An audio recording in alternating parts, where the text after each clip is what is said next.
So we're going to continue today on our study of judgment in the Bible, and we've uh, spent a couple of times together on this. Today we're going to look at sort of another side of the coin.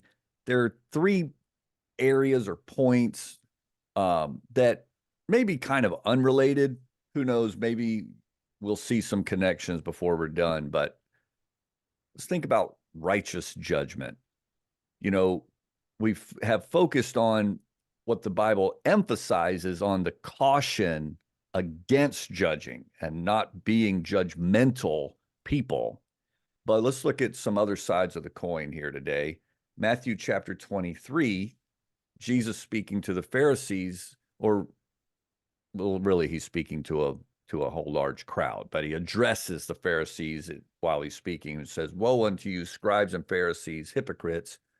For you pay tithe of mint and anise and cumin," which means like just spices, not just paying tithes of your corn harvest, but even the little grains of spices.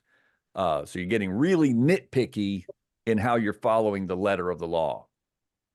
But you've omitted the weightier matters of the law, specifically judgment, mercy, and faith.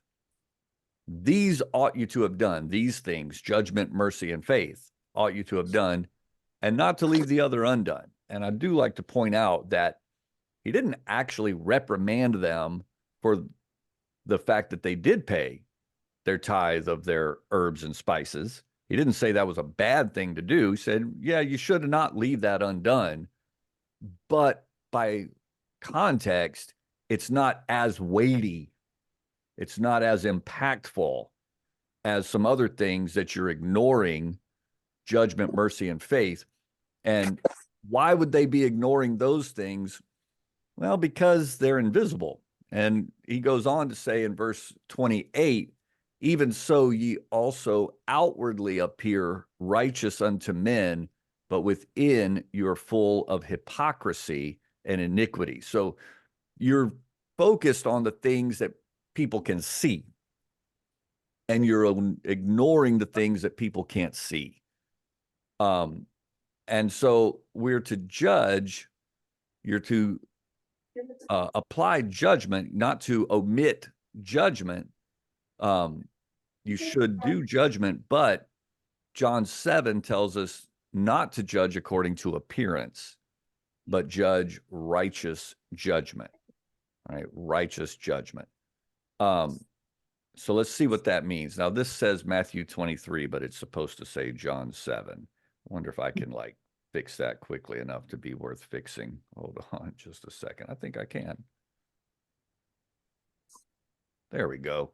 John 7. So this is that verse we just looked at. Judge not according to the appearance, but judge righteous judgment. So what would that mean? What is righteous judgment? Let's back up in the passage. In verse 19, he said, did not Moses give you the law? And yet none of you keepeth the law. Why go ye about to kill me? Now, we just read in Matthew 23 that they are keeping the law. They're paying their tithes and they're being really detailed about it and so forth. So in some areas, they're keeping the law. But he also told them in Matthew 23 that you are ignoring weightier matters of the law. And there's some areas that you're falling short, no matter who you are and what you're doing right. There's somewhere that you're falling short. So he said, what are you trying to kill me for? And then the people, being the leaders that he's addressing, answered and said, you've got a devil. Who's trying to kill you? Now, the context of this is they were trying to kill him, but now they're like, what? Who, me? What? Nobody's trying to kill you. What are you talking about? But they're conspiring behind closed doors. And Jesus answered and said unto them, I've done one work and you all marvel. They're talking about a miracle that he performed on the Sabbath day. And they're like, oh, maybe this is what we can get him with, that he's violating the Sabbath. He said, I've done one work and you all marvel. Moses, therefore, gave unto you circumcision. Moses, of course, being, in a sense, the lawgiver. The first 5 books of the Bible are called the law. Jesus and the writers of the New Testament refer to the law and the prophets. When they say the law, they're talking about Genesis, Exodus, Leviticus, Numbers, and Deuteronomy, which were written by Moses. Moses, the one who brought the 10 Commandments and all that goes with it.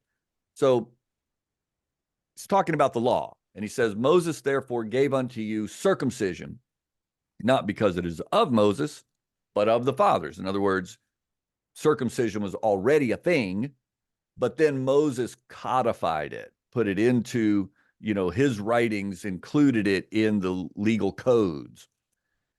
So Moses gave you circumcision, and you, on the Sabbath day, circumcise a man.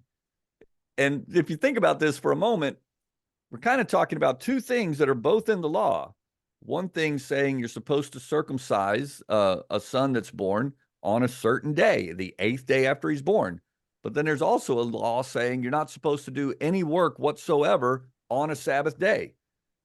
So and there's really not a specific passage to address, well, what do you do if that 8th day is on a Sabbath? And so the practice had been, well, we just go ahead and circumcise on the 8th day, whether it's a Sabbath or not.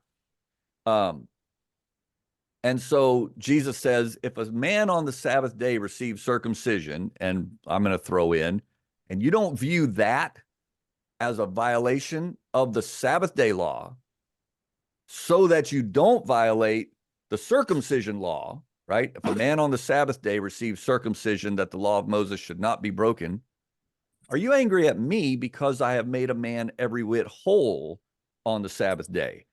And so he's saying, yeah, you can make a case of I violated a law but you also, by your own practices, acknowledge that there's balance to these things. And that the fact that one verse says don't do any work on the Sabbath doesn't mean there's never a context to balance this out. And in another place, he talked about if your ox falls in the ditch on the Sabbath day, you don't go, oh man, I wish I could save my ox's life, but I can't because it's the Sabbath day. I'll have to wait till tomorrow. Of course, he'll probably be dead by then. You don't do that. You pull him out, and yes, there's context to these things. And, the commandment of the Sabbath and how to observe the Sabbath does have a context and a balance, and it's not something that's designed to be used as a weapon and designed to be used to club people over what they did or didn't do, but it's designed to be a blessing. And so there's context. And he said, now you're trying to weaponize this law against me and use it as a justification to kill me because of what I did. But if you really think about what I did, and you've got a man who needed a healing, and I provided him a healing, you've got to look past some of the surface here and judge not according to the appearance, but judge righteous judgment. So there are some times that you're going to have to give a little extra thought, and you're going to have to consider additional factors. So one aspect of righteous judgment is to consider everything and not just take one thing and ignore everything else and just say, okay, well, there's a law that says do no work on the Sabbath. I'm going to ignore the circumcision law, or I'm going to ignore the emergency circumstance of an oxen in the ditch, or I'm going to ignore the need of a person to receive a healing, and just by taking one thing and ignoring everything else. Righteous judgment requires careful consideration of various factors that may need to balance one another out. Okay, righteous judgment. And I think we. You know what the outcome is that a 3,500 pound? Help him out. There we go. I think we couple this with Jesus's instruction in Matthew 23 that judgment is a weighty matter of the law. If you think about a weighty matter, A weighty matter is one that merits respect and one that merits sober consideration. So judgment is necessary at times to make a judgment over something, but don't be quick about it if it's a weighty matter, but give it its due caution and thoroughness. Righteous judgment is a phrase that occurs in the Bible. Now, here's not that phrase, but it's the concept. In Revelation 16 says, I heard another out of the altar say, even so, Lord God Almighty, true and righteous are thy judgments. And then again in Revelation, but not 16. One of these is not 16. Sorry about that. He says again, true and righteous are his judgments, referring to the Lord. And now these are in the context of the final judgment. So thinking of the final judgment as righteous judgment when it comes from God. In Romans 2, he said, after thy hardness and impenitent heart, you're treasuring up unto yourself wrath against the day of wrath and revelation of the righteous judgment of God. The context here, he's cautioning people, if you're being stubborn and not humble, then you're piling up a treasure. You know, most of us are probably doing some storing up of a retirement plan and, you know, something that we can draw from, a treasury to draw from. And so, well, your stubbornness and rebellion is storing up a treasure that you're going to draw from in that last day, but it's going to be wrath that you're storing up in there. And it's going to be through a revelation of the righteous judgment of God. This is righteous judgment. It says he will render to every man according to his deeds. Now, I want to layer these phrases and concepts together with the original passage that we read in Matthew 23. He's talking about the fact that the Pharisees are focused on the things that people see, and that their motivation, if you read even more passages on how he addresses the Pharisees, their motivation is that the people who see them view them as righteous and view them in a positive light. They're all about the appearance. They're motivated by the appearance. And so the things that they're doing to garner this approval of man are not wrong things, but because their focus is on appearance, they're oblivious to the things that people can't see, the things in their heart, and that are actually weightier, as Jesus said. So the heart on the inside is weightier, right? But Jesus did say, don't leave the outward undone. And here in Romans 2, it says he's going to render to every man according to his deeds, according to his actions. Let's try to layer this together. We're talking about deeds and actions and outward things, but also inward things and choices and mindsets and attitudes. Let's look at 1 Samuel 16:7. The Lord said unto Samuel, look not on his countenance or his face, or on the height of his stature, for I've refused him. For the Lord seeth not as man seeth, for man looketh on the outward appearance, but the Lord looketh on the heart. So there's a layering here of the outward appearance with the actions that are viewable and measurable, layered with what's going on the inside and on the heart, because ultimately, really, that's what the Lord's looking at. And I want to put that a little bit on a shelf right now. Those things just laying on top of one another. I don't know if you remember seeing what I saw growing up in encyclopedias or different places where there are like maps that have pages that you can turn with the different, and the pages are like transparent, but they have things on them that add, whether it be the commerce aspects or the topography, the rivers or whatever, you get the layers to come together. And I want us to kind of have these concepts that the deeds do matter and he will render according to the deeds. But then there are things underneath the surface, and we want to see these come together. I'm going to put that on hold for a moment and come back to it.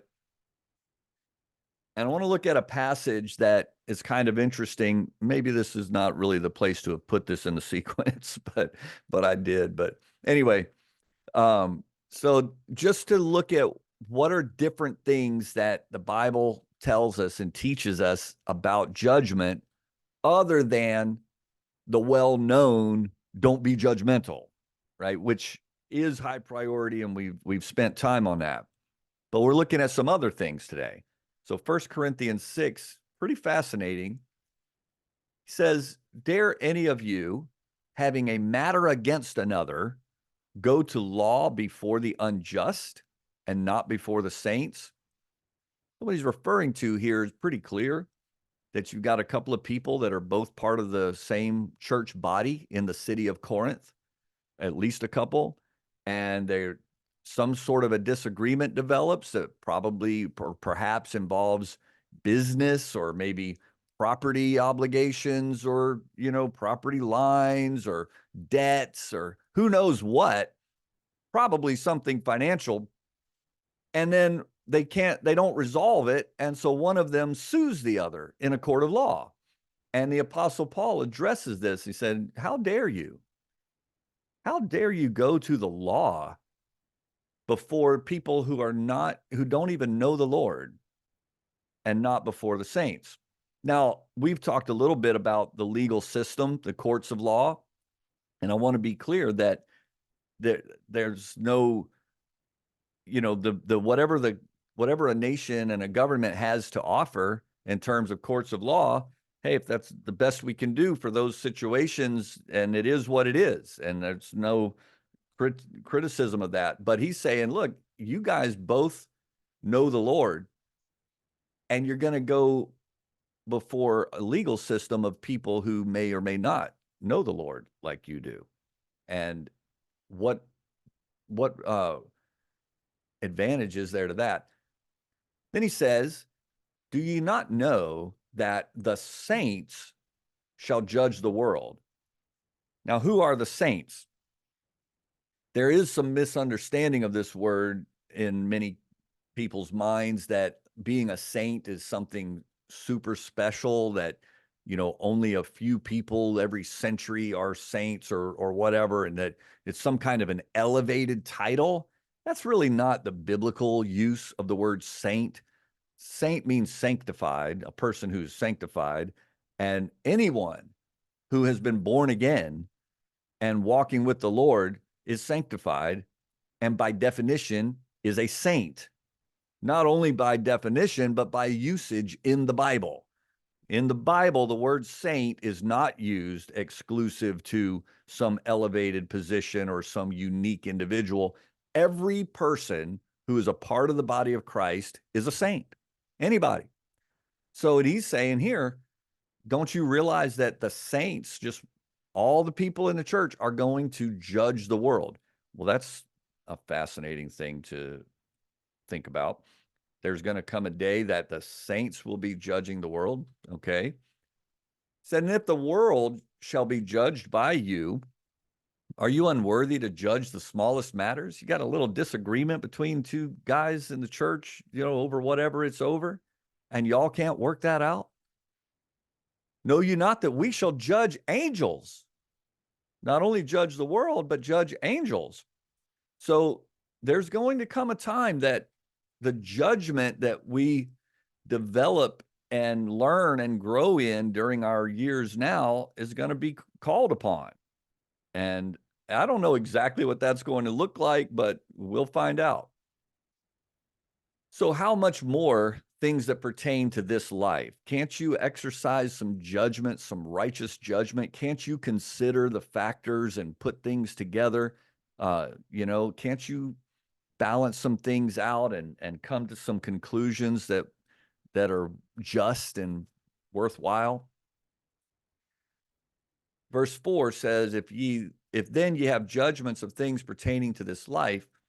So in other words, he's saying, if something comes up that's dealing with just living life, conflicts that arise, business, etc., if that something does come up that needs a judgment, tell you what you do. Find whoever's the least esteemed in the church and put them to be the judge over this thing. Now, I don't take this to be an actual really mandated instruction that you've got to make sure that whoever's going to help work out a situation needs to be the least esteemed in the church. Paul is making a point here, saying anybody in the church, anybody filled with the Holy Spirit of God is in a position better than somebody who wears a black robe but does not have the Spirit of God to make the right call. And so you don't really have to find the least esteemed, but you would do better to get the least esteemed than to go outside of the church to work out a situation. And then he says, I speak to your shame. Is it so that there's not a wise man among you? There's nobody in your whole fellowship that has any wisdom to figure something out? No, not one that shall be able to judge between his brethren. But brother goeth to law with brother, and that before the unbelievers. Now, therefore, there is utterly a fault among you, because ye go to law one with another. So, I mean, he's like belaboring this thing, saying, I cannot believe that you sued one another. Now, I'm going to read a little bit between the lines here at my own risk, but I feel like Paul is maybe motivated and provoked in his attitude here by the I don't want to I'll just say reputation of the church, and how you're making the church look to those outside the church by being in a court with a judge, and you can't work something out between one another. What kind of a witness and testimony is that to the people who haven't experienced what you've experienced, to say, oh yeah, you should come to my church, you should receive what I have, it does so much for your life, but now y'all are suing one another? What kind of a testimony is that? He said, but it's a straight up fault, he says in verse 7, that you're going to law one with another. And then he suggests this. How about this? How about you just take wrong? Okay, you feel absolute certain that you're right in this thing, and your brother in the church has done you wrong and owes you money, or whatever the case may be. Okay, how about just forget it? How about just let him be wrong? How about just be out $5,000 or whatever the case, whatever it is? How about just accept it? And how about just trust the Lord to take care of your situation? And so why do you not rather suffer yourselves to be defrauded? How about, why wouldn't you just prefer to just get wronged rather than to drag your brother to courts and make the whole church look bad? And he said, no, you're not going to suffer yourself to take wrong. You're not going to just accept it. You're going to do wrong. And y'all are defrauding one another. And there's just a bunch of stuff that you need to get in line.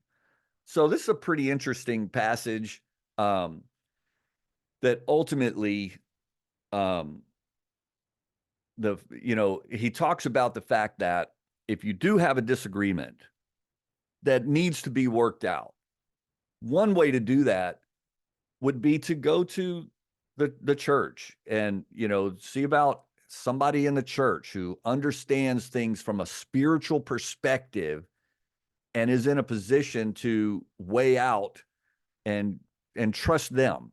If you can't work it out between one another, you can't trust each other, get a third party involved. That maybe that will be appropriate some of the time, but get it from inside the church and then trust them and rely on what they say and follow it. Or how about don't even do that? Just drop it and just leave it alone, and don't demand your way and don't demand to be vindicated. How about just let it go and let the Lord take care of you and take care of your situation? So that's some pretty interesting advice from the Apostle Paul. Now, I'm going to interject a modern principle. There may be at times a situation with that a legal proceeding could be necessary in order to there are certain procedures and protocols that sometimes are necessary. Even, let me just give an example, to access insurance, for example. There's insurance that is, maybe myself or maybe the other party in a situation has been paying for insurance in order to take care of something that may arise, and then something arises that's between me and maybe a brother in the church. We may not necessarily even be at odds with one another, but one of our insurance policies needs to take care of this situation, and we paid for that, so it's a right and appropriate. There may be a situation where the only way to get access to that insurance is for there to be some legal documentation involved, where we're not actually at odds with each other, but we may have to go through a legal process. So just want to interject, just like we were saying earlier, weigh out and consider righteous judgment, right? So even in the context of 1 Corinthians chapter 6, there could be an appropriate circumstance to involve a court of law in a matter that involves parties that are in the church. But if you're going to court to try to win against your brother or your sister, then maybe you should listen to what the Apostle Paul has to say here. Now, judging in the New Testament may not even mean what we think of when we say judging somebody or judging something. Really, when we hear the word judging, I think many times we interchange it with the concept of condemning. And it's not even about this necessarily at all. Judging, let's look at this passage here. 1 Corinthians chapter 2, verse 14 says, "The natural man receiveth not the things of the Spirit of God." And like, it doesn't even register if I'm just natural in my thinking. The other word the Bible uses is carnal. It means the same thing. So the things of the Spirit of God are foolishness unto him, neither can he know them. He can't know these things. They won't compute in his mind because they are spiritually discerned. The things of God are only really grasped when first there's some transformation of the mind out of a carnal state and into a spiritual state. And then the things of God can potentially be discerned or understood or known. But he that is spiritual, he has a spiritual mind, judgeth all things. So I want us to recognize, I think the proper way to read this is not judges like with the gavel in the picture here, not judges like I'm going to judge this person, they're a terrible person, but spiritually discerning, comprehending, grasping, knowing. He that is spiritual judgeth all things. Like, because his mind has been transformed, when he looks at a situation, the grasp and insight that he has in it is the same way God sees it. And his judgment is aligned with God's judgment. But without that mental transformation of the spirit and the mind, you look at a situation and you see it in a way that God does not see it. And then he says, he that is spiritual, he understands everything, but he himself is judged of no man. In other words, nobody understands him Nobody understands why he would do what he does. Nobody would understand. Let's go to 1 Corinthians 6, and you have a spiritual person that says, you know what? Got this conflict with my brother. He has his reasons for having his position. I think he's wrong, but I'm not going to push it. I'm going to let it go. If I'm out $5,000 that I shouldn't be out, I'm going to trust the Lord to restore it, or maybe I just don't even need it, whatever, right? 1 Corinthians 6, right? Rather be defrauded.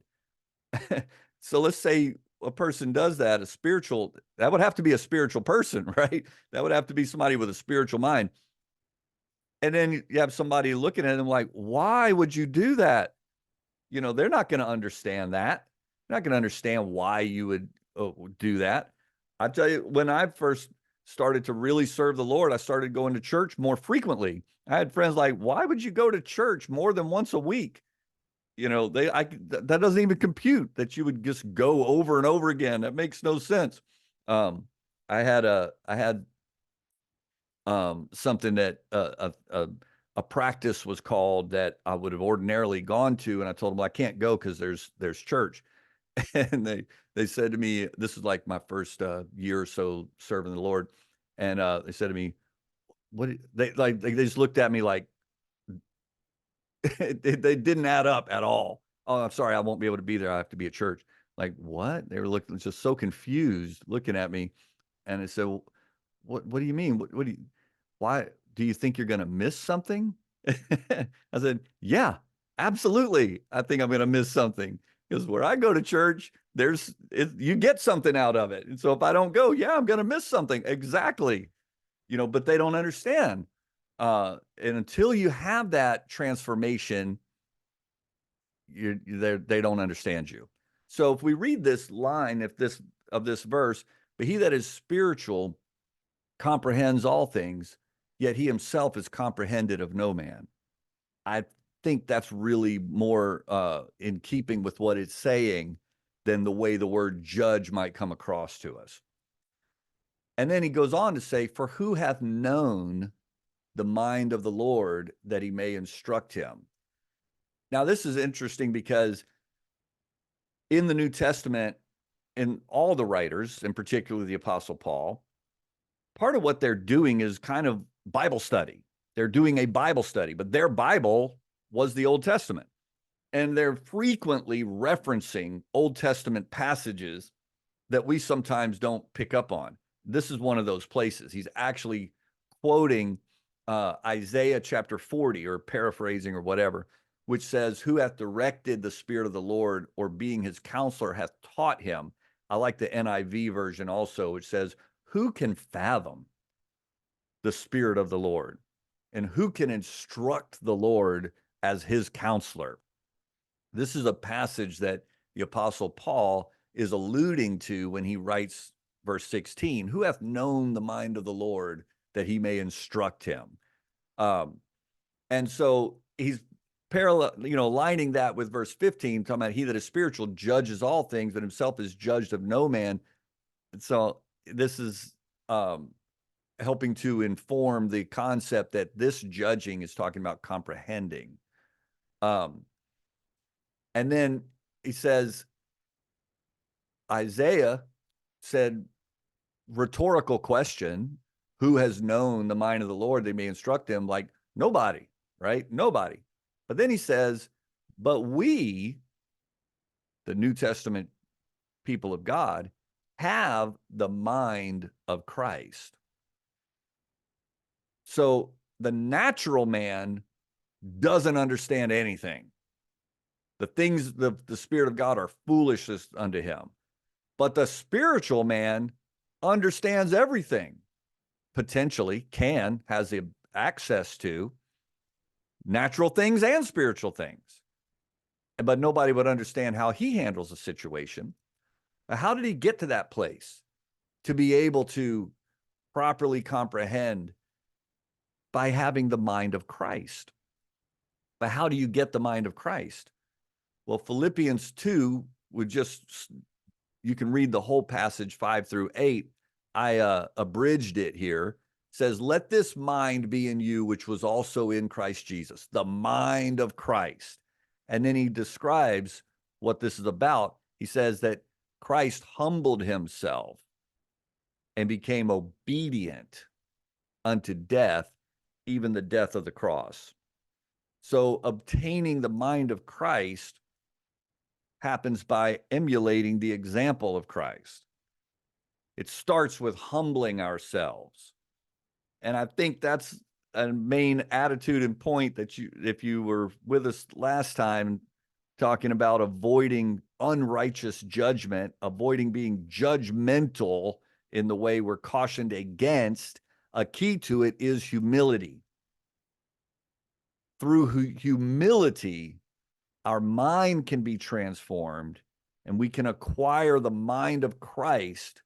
And through the mind of Christ, the Spirit of God, we can properly discern and comprehend and grasp the reality of the things around us, whether it be natural life things or spiritual things. We can see things as God sees them. Excuse me. Hold on just one second. I got to look at something I have here. Where is it?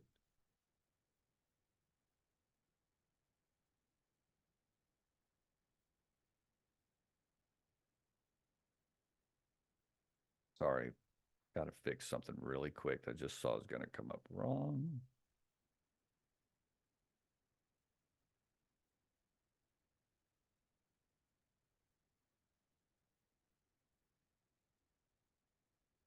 Okay. So that's what we want. We want that transformation. We want that spiritual mind to where, you know, if you think about the idea of understanding things correctly, that can seem appealing to the flesh, actually, because it can be something that you feel like exalts you because, oh, I know what I'm talking about. But if that's your attitude, then you completely missed it, because the only way you know what you're talking about is through the Spirit of God and the mind of Christ. And the only way you have access to the mind of Christ is if you've humbled yourself. So if your attitude is, I know what I'm talking about, then you don't know what you're talking about. And go start with some humility. But if you do start with some humility, then God can give you access to know what you're talking about. 1 Corinthians 4 and Jeremiah 17 will compare a little bit. In 1 Corinthians, the Apostle Paul writes, but with me it is a very small thing that I should be judged of you or of man's judgment. Yea, I judge not mine own self. The context here is what we're talking about, a comprehension and an assessment. And he's saying, of my own self, and we're going to see it fitting with what he's about to say, of my own self and human abilities, I can't come from my place to even evaluate my own self.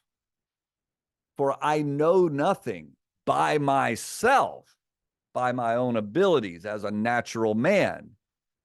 So that's what the context of what he's saying, where he says, I judge not mine own self. Because he definitely has instructed us in many places to judge ourselves, but make sure that we do it through the Spirit of God and not through our own mind, where we may actually approve our own selves as being better than someone else. He said, I know nothing by myself, yet am I not hereby justified. He that judgeth me is the Lord. But through a spiritual mind, I can see what the Lord sees and see things as the Lord sees them. Therefore, judge nothing before the time until the Lord come, who both will bring to light the hidden things of darkness and will make manifest the counsels of the hearts, and then shall every man have praise of God. Now, you remember that we put on the shelf a little while ago about the deeds and then the weightier matters and the attitudes and the heart. Let's get that back up off the shelf here and add a couple of transparent pages onto this and layer this together here. Because and you remember part of it was 1 Samuel, where he said, the Lord doesn't look as man looks, that looks at the appearance, but the Lord looks on the hearts. But then we also saw a layer that said he's going to render to every man according to his deeds, outwardly recognizable things. So look at Jeremiah chapter 17. This is going to be righteous judgment. He says, the heart is deceitful above all things and desperately wicked. Who can know it? This is what the Apostle Paul is talking about here. So I don't judge my own self. I don't even understand my own self. Left to myself, I don't know why I even do what I do. I can't even evaluate myself by my own abilities, because the heart is deceitful above all things and desperately wicked. Who can know it? A thing that I've heard people say so many times that just kind of makes me cringe for them. They'll say, oh yeah, well, the Lord knows my heart, as an excuse for, yeah, I know I'm not doing this or that or the other that I probably should do, but the Lord knows my heart. Every time I hear that, I cringe, like, yeah, he does. But do you? Maybe that's not something you should take comfort in, that the Lord knows your heart. Maybe it's something that should scare you a little bit, that the Lord may know your heart better than you do, because you can't know your heart. And so how can we discern? Well, first, by humbling ourselves and getting a hold of the mind of Christ. I'll give you an alternate, short of getting a hold of the mind of Christ. Another way you could preliminarily judge, maybe let's say just at the indictment level, is by the fruits, by the results. And what people like to do is say, you know what, ignore my actions, ignore my outward, and let's just trust me that my heart behind it all is right. Say, well, I don't know that you know that. And if you don't have the mind of Christ through complete submission and surrender and spiritual transformation, short of that, your best evidence of where your heart is at is in your actions. And so, maybe you should judge yourself by your actions more than by your heart. Well, let's go ahead and see what else he says here in Jeremiah 17. He says, I, the Lord, search the heart. You can't know your heart, but I'm going to search your heart. I try the reins, which the reins are the kidneys, and it's the Bible talks about the reins as like emotive, in deep inside, feelings deep inside you. I try the reins, even to give every man according to his ways and according to the fruit of his doings. Righteous judgment. I'm looking at the heart, and I'm going to balance it all out. I'm going to give it all the context that it needs. I'm not going to take one commandment and just make that a lone thing that covers everything. I'm going to consider everything, and I'm going to put it all together in the proper fit. But I got to tell you that the heart searching is going to align with the ways. What are the ways? The lifestyle, the actions, the behaviors, and it's going to align with the outcomes of the behaviors. It's all going to fit together in the Lord's righteous judgment. Yeah, it's going to be about the heart, but there's going to be some agreement between what's going on in the heart and what shows up on the outside. The outside's not going to trick me, the Lord's saying. You're not going to fool me by cleaning up everything on the outside and leaving your heart alone. I'm going to look right past it into your heart.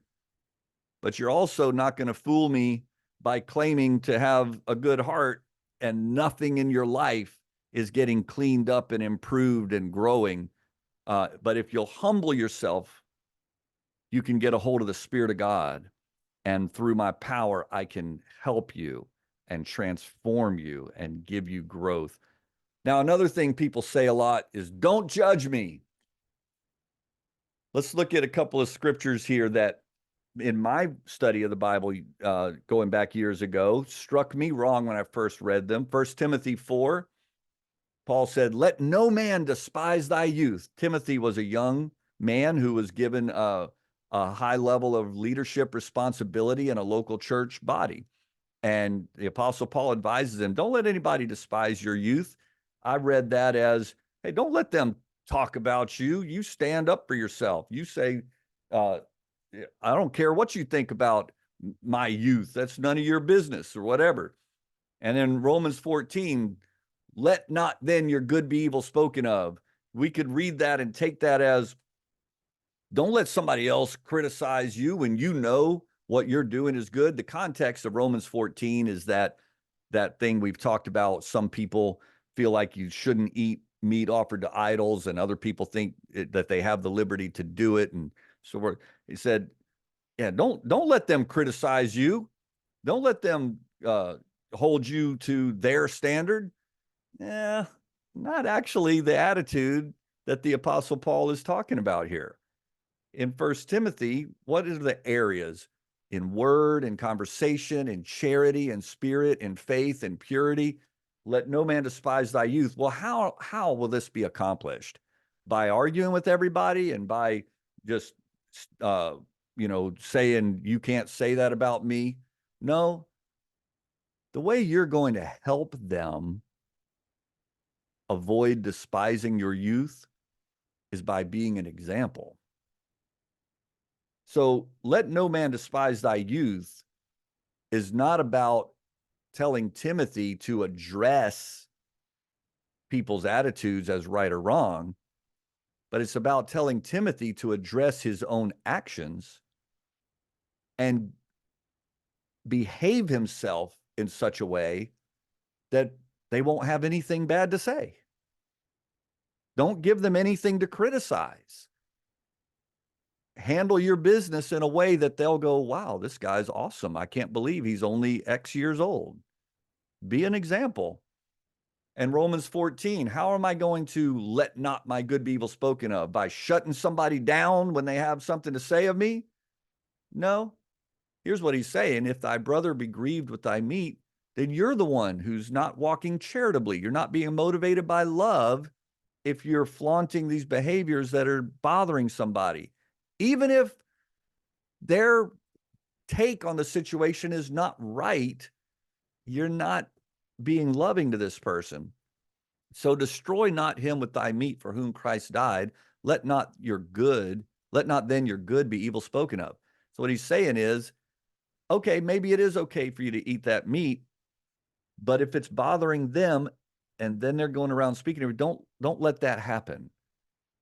Now, there is a balance. You can't just let your whole lifestyle be dictated by everyone's opinions. And we've seen plenty of places today, there is balance. But let not then your good be evil spoken of is not about protesting when someone has something to say about you. It's about looking at what you're doing and try to handle yourself in a way that no one will have anything evil to say about you. First Thessalonians, he said, abstain from all appearance of evil. Not just the evil itself, but all appearance of evil. If anything is, maybe it's okay in and of itself, but it just doesn't look good, just abstain from it. Just leave it alone if it's going to give a bad impression. So ultimately, what all this has to do with judging, the bottom line is that we're all going to face the same judge. And we've looked at this verse every single week. Grudge not one against another, lest ye be condemned. Behold, the judge standeth before the door. And let's be cognizant and be aware that we all will stand before a judge, and he's right outside the door.